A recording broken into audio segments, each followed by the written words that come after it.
பல பல பல பலன்னு பாறை மீன். இந்த மீன் பேர் வந்து பாறை மீன். பார்த்தீங்களா? பார்த்தாலே தெரியும். பல பல பல பலன்னு இருக்காங்க. ஃப்ரெஷ்ஷான மீன். இப்போ தான் நம்ம எடுத்துகிட்டு வந்துருக்கோம். பார்த்தாலே தெரியும். பாருங்கள் எவ்வளோ ஃப்ரெஷ்ஷாக பல பலன்னு இருக்குன்னு பாருங்கள்.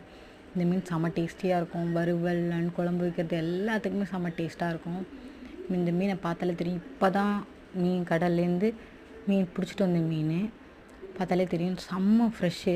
மீனை பாருங்கள். இந்த மீன் பேர் வந்து பாறை மீன் சொல்லுவாங்க. இந்த மீனை பார்த்தாலே காணாங்கழுத்தி மீனும் ஆல்ரெடி காணாங்கழுத்தி மீன் வீடியோ போட்டிருப்பேன். அந்த மீனையும் இந்த மீனையும் வச்சு பார்க்கும்போது சேமாக தெரியும். ஆனால் கொஞ்சம் டிஃப்ரென்ஸ் இருக்கும். நீங்கள் நல்லா அந்த வீடியோ எடுத்து பாருங்கள், நல்லா தெரியும். இந்த மீனை பார்த்தாலே சும்மா அப்படியே செம்ம ஷைனிங்காக சாஃப்டாக அப்படி பல பல பல பல பலன்னு இருக்குது பார்த்தீங்களா? அதை பார்க்கும்போது அந்த மீனை கையில் தொடும்போதே ஆசையாக இருக்கும். அந்த மீனை கையில் தொட்டு அதை க்ளீன் பண்ணும்போது அந்த மீனில் வந்து தோல்லாம் எடுக்க